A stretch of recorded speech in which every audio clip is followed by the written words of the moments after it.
Hi again guys, I'm back with another unboxing. This one's come from Mefferts.com.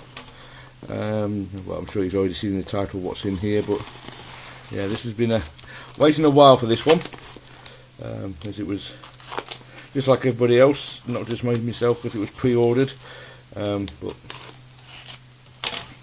yeah, something I've been waiting for quite some time. Yeah, they're not in the cube bags. I've got a bunch of puddles in here, so but I'm going to get them all out at the same time because, well, I'm sure you can already see exactly what they are. Packing slip. Oh, excellent. That's all there is in it. These 5 puddles, and as you can see, and I'm sure you've already seen the title, it is the new Ghost Cubes. And yes, I ordered all 5 versions. Excellent, they are all signed. Now you might be asking, all 5? What do you mean 5? There's only 4. Well, if you ordered originally, on the website, if you ordered all 4 different versions, you got them at a very good price actually, compared to the normal selling price, and you got a free, I think it's the matte coloured one as well, which we'll see at the moment. But yeah, these are all hand signed by Meffert. I saw a picture of him signing them all actually. All I can say is they all look like they've been signed on the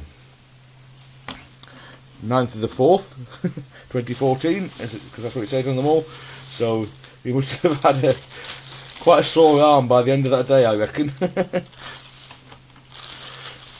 These are superb. I love the way these things look.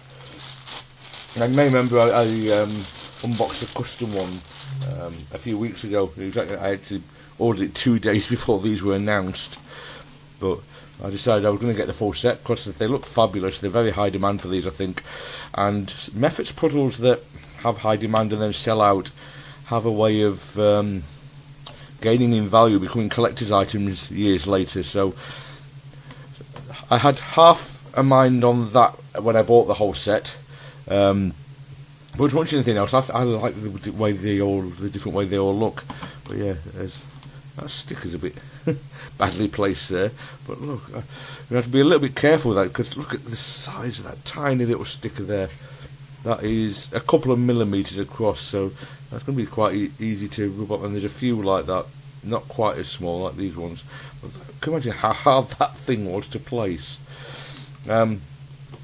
Size-wise, they're slightly bigger than a standard 3x3. Probably 3 or 4 millimetres bigger. The weight, they're quite heavy. You can feel that they're good quality in there. Now I know people have been saying they're a bit too expensive for them, but the building costs of these are a lot more than you might imagine. They every piece is unique for a start, so you need lots more pieces in the moulds to be able to make them. And apparently, according to Meffert on the recent Mefferts newsletter, a factory worker working 12-hour shift could only assemble 10 of these cubes.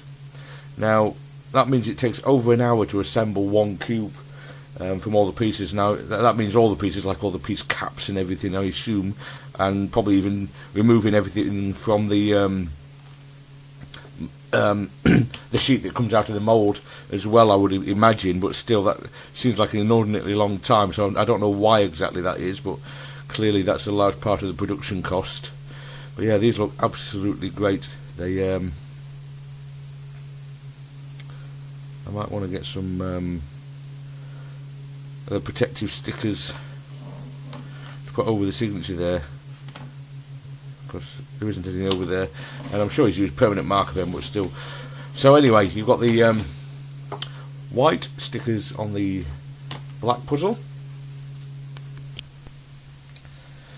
which is one of the standard versions. It's also got Adam Cowan's, I'm not sure how it's pronounced actually, logo there, and of course the Mefferts logo, which looks great. We've had a hard time deciding where to put those, I imagine. You've got no regular pieces to stick them to. We've got silver on black.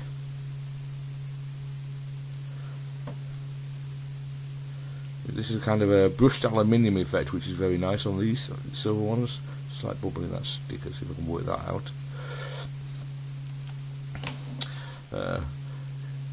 Shiny gold on black, very reflective, as you can probably see in the camera lens right there, which is very nice, and collects your fingerprints. Very, very nice. These look great. I haven't even got to turn in any of them yet. Black on white. On white. Once again, kind of a matte black, slightly textured stickers, not the brushed aluminium effect though. And this is the free one, the very limited edition apparently. This is the matte gold one that I was talking about. When you bought all four, you got this one free. And as I said, it was a very, very reasonable price for each puzzle once you bought them all. Now, obviously, it's a bigger outlay, but yeah. Okay, so let's try the turning quality of these. Now, presumably they're all going to be basically the same. So let's try this white one. Now, you've probably heard me say I don't normally buy white puzzles, but the white and the black on white Ghost Cube is probably the kind of classic one, I think. So I wanted to make sure I got one of these as well. So, just in case you're not aware, I'm sure most of you have seen the videos that have been uploaded on YouTube of these. The way the Ghost Cube works, you can't actually turn everything in its solid state. You can turn this layer and this layer, but you can't turn anything else. Nothing else turns in these directions. What you have to do is line up this edge with a centre, and line up this edge with a centre, and then you can turn everything. So you have to solve everything into this kind of unsolved state. You can't. Oh, that layer's quite stiff. Not terrible or anything, but feels like it's catching slightly and needs a little bit of breaking in from something. The other layers feel fine, but it's just this one layer, or maybe it's slightly tighter than the others or something. We'll see once it's been solved a couple of times. So yeah, you have to solve everything into this unsolved state, and then do a twist to line everything up to finish with. But it's hard to visualise exactly what needs to go where. That's what makes the puzzle difficult. So let's give this one at least a scramble on camera so you can see what it looks like when it's all messed up. It turns absolutely fine. I say this one side feels slightly stiff for some reason. I think it actually might be just slightly tighter than all the other sides. But yeah, once it's scrambled, this just looks a complete and utter mess. It's great. As shape-shifting goes, this is as shape-shifted as you're ever going to get on a 3x3, I think.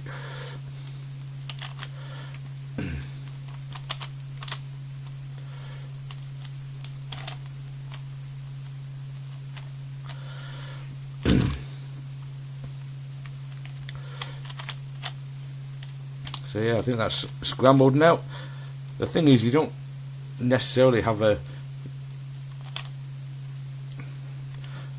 have it completely scrambled, I don't think, because you're not necessarily going to know whether pieces are scrambled or not on some sides, because the pieces that they're next to in the solid state don't kind of match up with each other anyway when you're looking at them, so you're not going to tell whether everything's scrambled or not necessarily. I keep finding a couple of pieces that do belong next to each other, so I'm just trying to remove them, but that's always going to be the case, isn't it? You're always going to have one that's next to each where it belongs in any puzzle when it's scrambled, I think.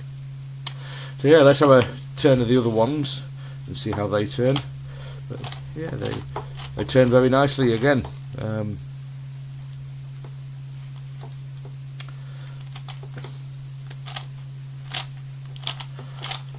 Yeah, I haven't got the problem on this one that I had on the other one, with it a bit slightly tight on that side, so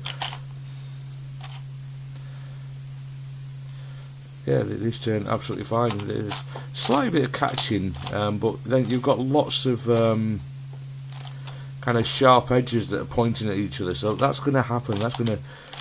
There's no way to avoid that, I don't think, on something like this. When you've got all the sharp things pointing at each other on any puzzle that has that kind of thing, you always get some catching, because it's simply that those sharp edges are the things that are catching, and there's nothing really you can do about that. So that one turns fine too. And the black one, the brushed aluminium, I do like the stickers on this one. Yeah, in fact this one turns the best out of all of them so far.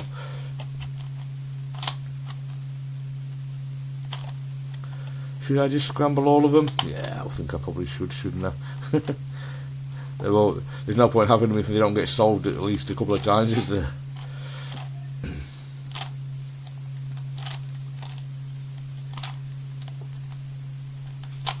Yeah, this one. I mean, obviously it's just down to the tensions and stuff that have been applied at the factory, so you know you're going to get slight differences in turning quality, I think, straight out of the box. But this one probably turns the best out of the three I've turned so far.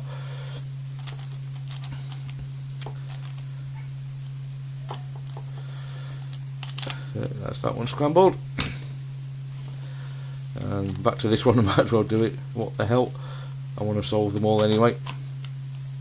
So you might as well see what they look like in their scrambled states.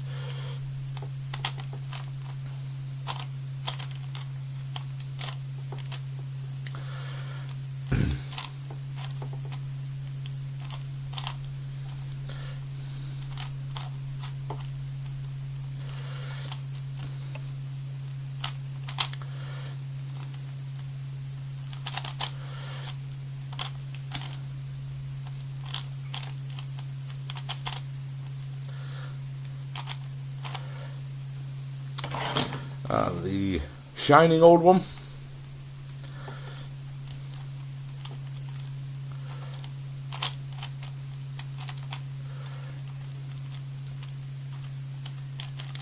Why don't you want to turn? No.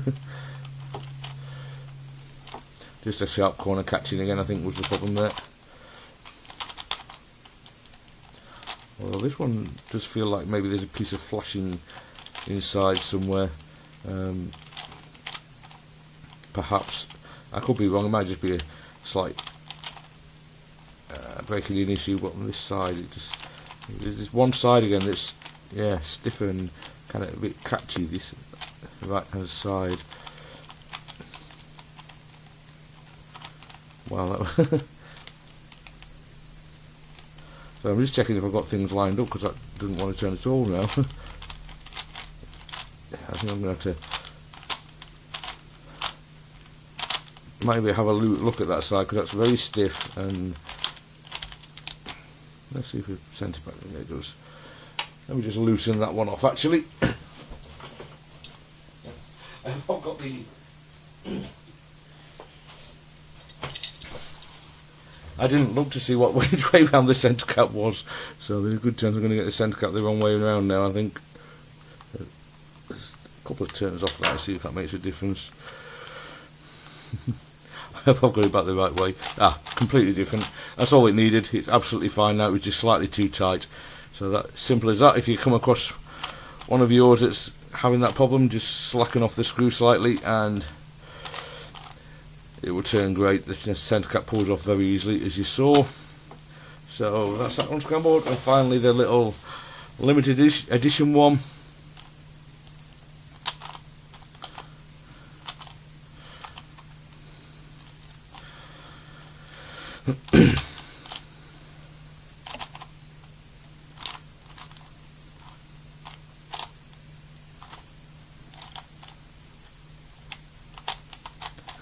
These do look great scrambled, I've got to say. They just look completely mental.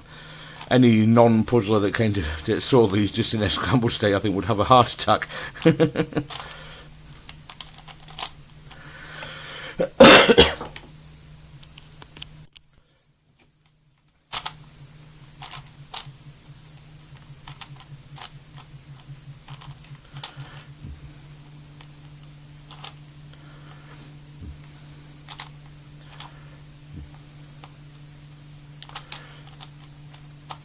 So yeah, that's I think that will be the set about scrambled. So there they are, 5 scrambled ghost cubes. I'll go away and solve them, and I'll get back to you when I've done so. Okay then, so as you can see, I've got the ghost cubes solved again. Quite challenging, but not horrendously so. But they're definitely among the hardest 3x3 shape mods, if not the hardest. So yeah, don't expect an easy puzzle to solve with these. I must confess I have cheated slightly.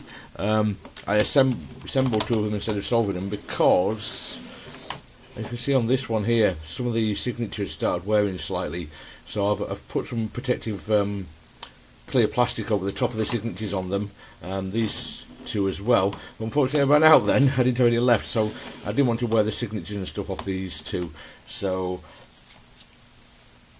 I didn't want to solve these and wear these them off at the moment, so I disassembled them and put them back together instead. But yeah, the puzzles work absolutely fine. There's a bit of a catching issue, but as I said earlier, as I showed earlier, if you retension things, then that definitely changes them. So if you're having problems with any of these that's catching constantly, then just pop the cap off, undo a couple of turns on the screw, and put it back on again, and you will find that makes quite a big difference.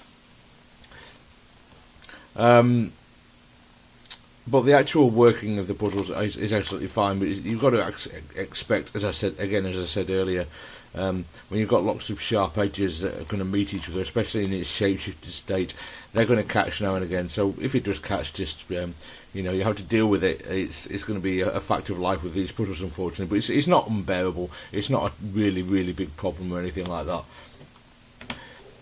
But other than that, the turning quality of them is absolutely fine. It's really good actually, and they feel quite weighty.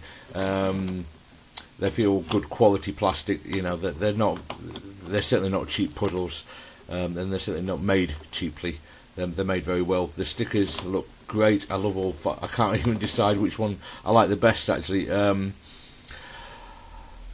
think it may well be the matte gold one, the one that was a limited edition free one, but I swing back and forth between them, so I'm actually really glad I've got all five, even though it's quite an outlay for them. I'm actually glad that I got them all. So yeah, I think they look great. They will get played with a lot. They're a lot of fun to solve, and yeah, really good puzzles. Now obviously I don't necessarily recommend that you get all five of them like I have. You might not even be able to anymore. The limited edition one might be sold out, I haven't checked. But sorry, I've just noticed that this is actually not put together right. I've got the wrong piece in there, so I need to fix that. You do get some kind of, I was going to say parity problems, but it's not actually parity. It's just that you're getting the pieces in the wrong position. Like I've actually assembled it slightly wrong there. There should be a tiny gold triangular stick on the top of there. So there's a piece that's very similar to it, and that's actually one of the pieces that causes the parity. You've also got some very similar pieces in other places, so you need to make sure you've got the right pieces in the right places. So yeah, I started saying that, and I realised I was going to spoil things if I went much further. So I'll leave that for now. But basically, yeah, there are some extra challenges with this that you might not expect necessarily. But yeah, I think that's about it for this video, guys. Thanks very much for watching, and I will see you next time. Take care now. Bye.